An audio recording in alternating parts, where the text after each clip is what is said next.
오늘은 우리가 자율신경 실조증에 대해서 한번 알아볼까요? 자율신경 실조증에 요즘 젊은 친구들이 그 실조증이라는 증상에 많이 걸린다고 합니다. 근데 자율신경 실조증은 사실은 컨디션이 좋으면 얼마든지 좋아질 수 있는 마치 계절병, 기후병이나 거의 비슷합니다. 그 자율신경이라고 하는 것은 우리 뇌척수를 타고 내려오면서 전신에 약 한 31개의 쌍으로 이어지는 그런 이제 신경계인데요. 이 신경계 중에서는 더하지도 말고 덜하지도 말고 가장 중요한 것은 면역이라는 것은 중간을 지키는 것이 가장 좋습니다. 싸워야 될 때 가서 싸우고, 그 다음에 잠잠히 평화를 원할 땐 또 평화를 원해주고, 이것이 바로 자율신경계라고 할 수 있고요. 여기에 따른 교감신경과 부교감신경이라고 할 수 있습니다. 예를 한번 들까요? 교감신경은 전쟁을 하는 거고요. 부교감신경은 휴전을 하는 겁니다. 그런데 휴전은 언제 해야 될까요? 우리가 잠잘 때는 휴전을 해야 되고요. 낮에는 뭐를 할까요? 열심히 일터에 가서 전쟁을 해야 되겠죠.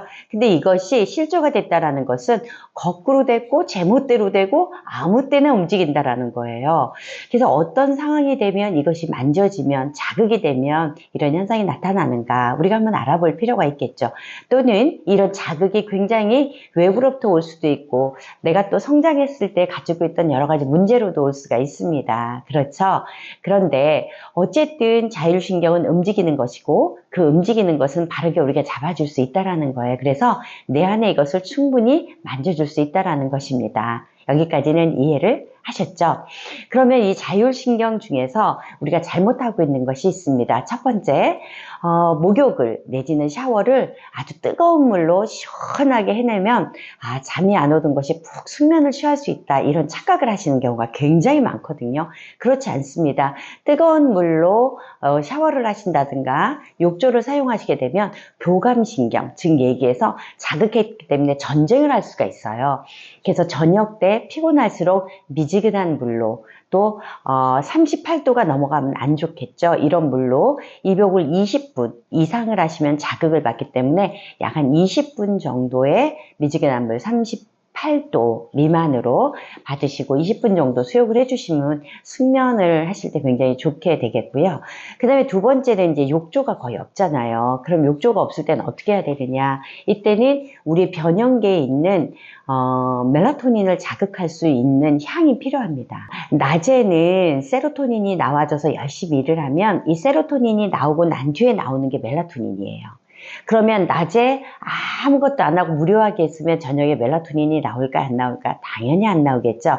그래서 낮에는 열정적으로 우리가 세로토닌을 사용해가면서 일을 한 뒤에 저녁 때는 멜라토닌이 나올 수 있는 여건을 만들어주는 것이 좋습니다. 뭐 이럴 때는 여러분 많이 아시겠지만 숙면을 취하는 뭐 음악이라든가 뭐 여러 가지 있지 않습니까? 멜라토닌이 반응을 할 수 있게 하는 작업이라고 할 수 있습니다. 그런데 사실 그렇게 하지 않고도 멜라토닌이 나올 수 있도록 유도해지는 아로마가 있어요. ONF에 디스텐시버라고 하는 것이 있는데 이 디스텐시버를 예민하신 분들은 직접 떨어뜨리지 마시고 벽에, 주무시는 벽의 방향에다 한 방울 이렇게 떨어뜨립니다. 떨어뜨리고 코에다 직접 흡입을 하지 마시고 잠깐 멀리 떨어져서 부드럽게 자극으로 그 벽에를 베시고 주무시면 멜라토닌을 유도하게 되고 숙면을 취할 수 있는 방법이 있게 되겠죠. 그 다음에 또 이제 요즘은 제가 강의를 나가면 한 12분 정도 계시거든요. 그럼 12분 정도 집중교육을 하고 계신데, 하고 있는데, 이분들이 약 한 4분 정도 이렇게 공항약을 섭취하시는 분들이 많아요. 근데 요즘 부쩍 그렇거든요. 그 이유가 뭘까요? 여러분, 우리가 예상하지 못했던 아주 더운 날씨에서 날씨가 굉장히 선선하게 심지어는 춥게 바뀌었거든요. 이렇게 춥게 바뀌게 되면 우리 몸에서는 자율신경을 실조하려고 얘네들 두 개의 교감, 부교감이 서로 자기가 올라왔다 내려왔다 방황을 하게 되겠죠. 그러면서 내 몸이 갑자기 뜨거워졌다, 내 몸이 갑자기 차가워졌다. 이런 것들이 반복되면서 우리의 기초체온을 잃어버리는 경우가 굉장히 많아요.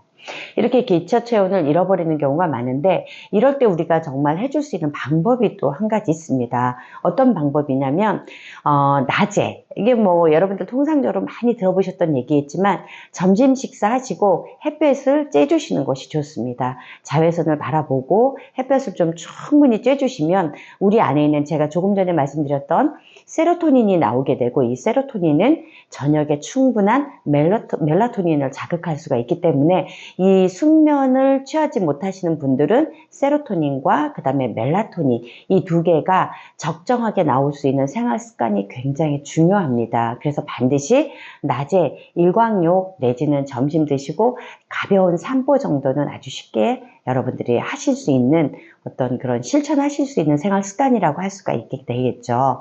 이 방법으로 해주시는 경우가 가장 좋습니다. 그리고 인체가 있습니다. 인체를 보면 그럼 자율신경을 조금 조율해 줄 수 있는 부위가 어느 부위냐라고 이야기를 하실 거예요. 여러분 궁금하시죠? 예, 자율신경을 아주 우리가 자극해 줄 수 있는 부위는 어느 부위냐면 귀 부위가 되겠습니다. 그래서 귀는 신장하고 연결이 되어져 있는데요. 이 신장은 지치면 안 됩니다. 신장은 지치게 되면은 숙면을 취하시지 못하죠. 그래서 귀는 우리 어린아이가 몸을 움츠리고 있는 모양하고 똑같이 장기가 연결이 되어 있습니다. 그래서 스트레스를 많이 받으신 날은 이렇게 제가 아까 말씀드린 대로 디센스바가 있다면 이거를 이용하시고, 만약에 없으신 분들은 귀를 마사지를 해주시는데요. 일단은 제가 이렇게 손을 비비듯이 여러분도 손을 비벼주시길 바래요. 손을 따뜻하게 비벼주시면 손바닥에 열이 납니다. 그러면 그냥 하지 마시고 나의 에너지를 넣어주세요. 넣어주신 다음에 귀를 감싸주세요.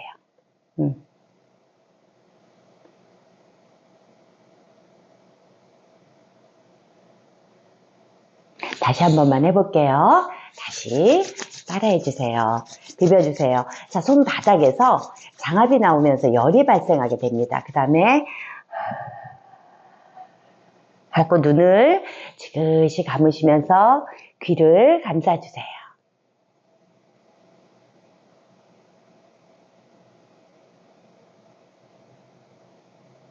네, 이렇게 여러분이 반복해서 3회 정도 하신 다음에 손가락 4개를 이렇게 보이시죠? 이렇게 이렇게 하신 다음에 그 목 부위를 강하게 하시면 안 돼요. 강하게 하는 것은 통증을 하실 때 하는 거고요. 강하게 하시면 안 되고 목을 최대한 길게 빼신 다음에 그 다음에 둥글려 주세요.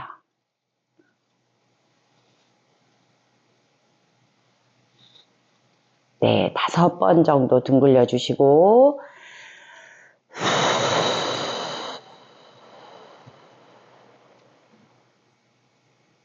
다시 한번 5번 정도를 굴려주시고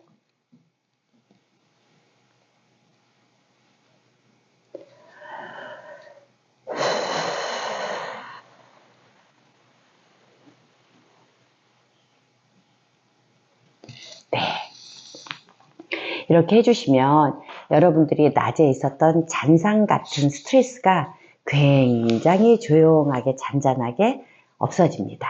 이렇게 하시고 아까 말씀드린 대로 디스텐스 바를 벽에다가 한 방울 떨어뜨리고 주무시면 푹 주무실 수 있습니다.